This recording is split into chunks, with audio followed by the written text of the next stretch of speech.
Hei sahabat peziarah, ketemu kembali. Anda tentu saja tetap semangat ya. Ya, memang kita harus tetap semangat dalam situasi-situasi yang tidak menentu ini. Ya, kalau ditanya hari ini hujan, iya, tapi sampai jam berapa hujan? Tidak ada orang yang memastikan jam 9 hujan pasti turun dan jam 11 hujan pasti berhenti. Tidak ada. Ya. Atau kalau misalnya Anda sedang sehat saat ini, lalu sampai kapan kita bisa pastikan bahwa Anda sehat seterusnya? Dan kapan Anda mulai sakit? Dan kapan setelah sakit, seberapa persen? Berapa peluang Anda untuk sembuh dari sakit? Dan berapa waktu yang dibutuhkan untuk itu? Tidak ada kepastian.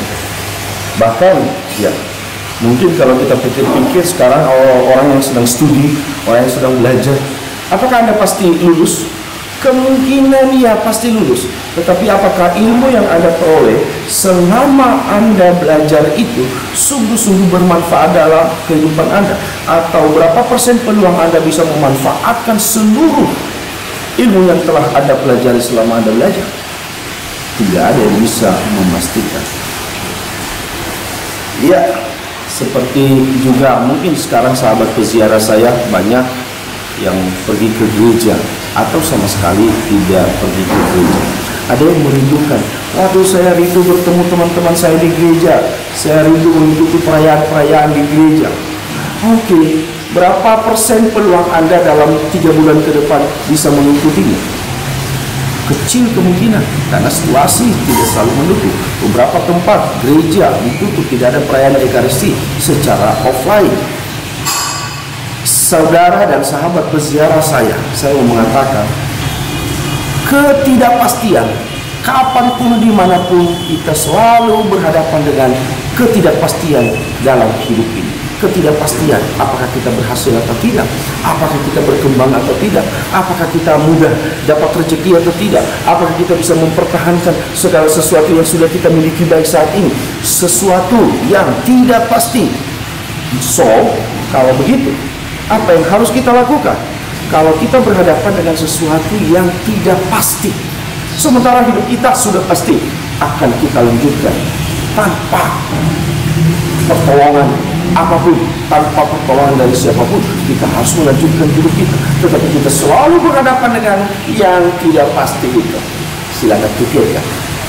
Ya, banyak sekali cara, banyak peluang, banyak juga hal yang bisa dilakukan untuk memastikan akan terjadi suatu hal yang baik dalam hidup kita, walaupun berhadapan dengan ketidakpastian itu sendiri. Loh, kok bisa? Ya bisa dong. Kenapa? Kalau mulai sekarang kita mulai belajar secara spesifik. Ingat kata kuncinya, spesifik. Secara khusus, perbanyak informasi secara istimewa, secara khusus, secara detail kalau perlu, berkaitan dengan apa yang sedang kita hadapi. Nah, lihat ya, satu tadi hal tidak pasti, tetapi kalau kita mendapatkan informasi yang lengkap, detail dan cukup, pasti membantu kita, menolong kita untuk menghadapi ketidakpastian. Oke, kalau misalnya sekarang di daerah saya lagi banyak musim bukan hujan, musim kemarau. Tetapi pada saat-saat tertentu dalam perjalanan kita harus berangkat, lalu kita harus perhitungkan, biasanya jam sekian sampai jam sekian kita bisa membantu diri kita dengan melihat ramalan cuaca. Oh, angin kencang daerah sini, pada saat ini nanti cuaca sangat panas, maka kita bisa atur kegiatan kita. Kita bisa atur yang kita lakukan sesuai dengan ketidakpastian, membantu kita minimal membuat kita lebih siap menghadapi situasi yang tidak pasti. Jadi yang pertama adalah belajar secara spesifik. Ya, yang pertama. Lalu yang kedua, yang kedua sebetulnya penting juga, sangat penting menurut saya malah. Apa itu? carikan informasi perkembangan pertumbuhan lewat kegiatan-kegiatan yang sekarang ini menyediakan informasi yang cukup pesat, yang cukup cepat, dan kadang sangat akurat lewat internet. Google itu, maaf bukan mempromosikan, tapi namanya Google itu, Mbak Google itu seperti dukun yang tahu segala-galanya sekarang. Dan jangan salah, itu informasi yang mereka berikan pun itu akurat, banyak yang akurat. Mungkin tidak 100%, tetapi kalau kita memiliki 80-90%, itu sangat menolong kita untuk memahami diri kita dan memahami situasi ini. Kenapa? Kita mengupgrade diri kita dengan informasi-informasi yang juga terupgrade dengan baik.